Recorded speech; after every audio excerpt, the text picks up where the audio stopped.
സത്യം എന്തെന്ന് വ്യക്തമായിട്ടും കൊടിയ ദുരന്തത്തിനിരയായ വയനാടിന്റെ പുനർനിർമ്മാണത്തിനുള്ള കേന്ദ്ര സഹായം നേടിയെടുക്കാനുള്ള സംസ്ഥാന സർക്കാരിന്റെ ശ്രമത്തെ ഒറ്റുകൊടുത്തു മാധ്യമങ്ങൾ.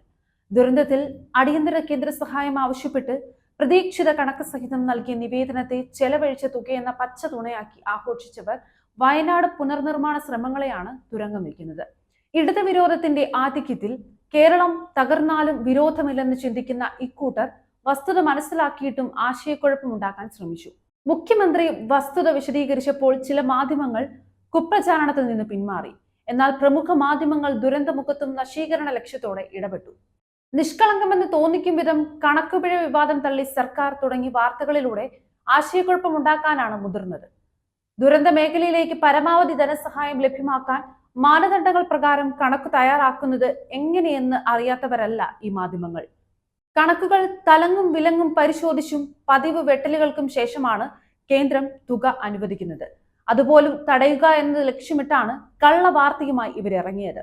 ഓഗസ്റ്റ് 17 സമർപ്പിച്ച നിവേദനം ഓണം കഴിഞ്ഞ് മറ്റു വാർത്തയോ ചർച്ചയോ ഇല്ലാത്ത സമയത്ത് ആസൂത്രിതമായാണ് പുറത്തു കൊണ്ടുവന്നതെന്ന് കാണാം. സ്വിച്ചിട്ടതുപോലെ UDF BJP നേതാക്കളുടെ പ്രതികരണങ്ങളും.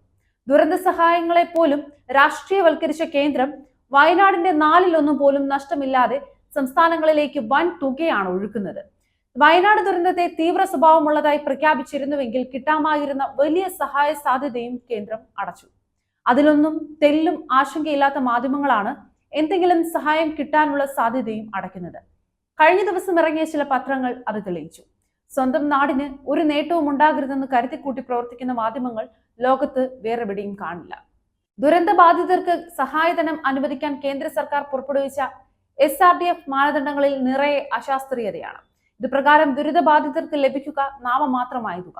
ഇക്കാര്യം മുൻകൂട്ടി കണ്ടുകൊണ്ടാണ് കേരളം എസ്റ്റിമേറ്റ് തയ്യാറാക്കിയതെന്ന വസ്തുത മറച്ചുവെച്ചാണ് അധിക തുക ചെലവിട്ടതെന്ന പ്രചാരണവുമായി മാധ്യമങ്ങളുടെ സഹായത്തോടെ BJPയും UDFും രംഗത്തിറങ്ങിയത്. STRF മാനദണ്ഡമനുസരിച്ച് 10 ഇനങ്ങളിലായി 214 കോടിയാണ് ചിലവ്. സംസ്ഥാനത്തിന്റെ പ്രതീക്ഷിത നഷ്ടമാകട്ടെ 524 കോടിയും.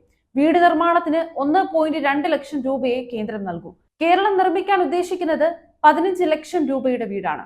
40 മുതൽ 60% വരെ പരിക്കേറ്റവർക്ക് 74,000 രൂപ അനുവദിക്കാമെന്നാണ് കേന്ദ്ര മാനദണ്ഡം. 60% മുകളിൽ പരിക്കേറ്റവർക്ക് 2.5 ലക്ഷവും ഗുരുതര പരിക്കേറ്റവർക്ക് 16,000 രൂപയും ഒരാഴ്ചയിൽ താഴെ ആശുപത്രി വാസവും അനുഭവിക്കുന്നവർക്ക് 5,400 രൂപയും അനുവദിക്കാം. ആയുഷ്മാൻ ആരോഗ്യ യോജന പ്രകാരം ചികിത്സയ്ക്ക് ആനുകൂല്യമില്ല. മുണ്ടക്കയിലും ചൂരൽമലയിലും ദുരിതം അനുഭവിക്കുന്നവർക്ക് സംസ്ഥാനം അനുവദിച്ച തുക ഇതിനെല്ലാം മുകളിലാണ്. ജീവനോപാധി നഷ്ടമായ കുടുംബങ്ങളിലെ 2 പേർക്ക് ദിവസം 300 രൂപയാണ് നൽകുന്നത്. മാസം 6,000 രൂപയാണ് വാടക.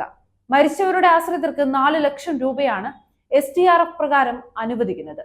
വയനാട്ടിൽ മരിച്ചവരുടെ കുടുംബാംഗങ്ങൾക്ക് സർക്കാർ പ്രഖ്യാപിച്ചത് 6 ലക്ഷം രൂപയാണ്. ദുരന്ത നിവാരണ നിധിക്ക് പുറമെയുള്ള സഹായവും കേരളം നൽകുന്നുണ്ട്. മുണ്ടക്കൈ ദുരന്ത ബാധിതർക്കുള്ള സർക്കാർ ധനസഹായ വിതരണം 10.9 കോടി കവിഞ്ഞു. തിരുവോണത്തിന്റെ തലേ ദിവസം വരെയുള്ള കണക്കാണിത്. ദുരിതം ബാധിച്ച 946 കുടുംബങ്ങൾക്ക് 10,000 രൂപ വീതം നൽകി.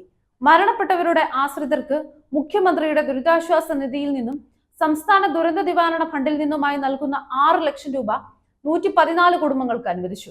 6.84 കോടി രൂപയാണ് ഈ ഇനത്തിൽ നൽകിയത്. ഉപജീവനത്തിനായി 1,557 പേർക്ക് 300 രൂപ വീതം അനുവദിച്ചു. 4,35,200 രൂപയാണ് വിനിയോഗിച്ചത്.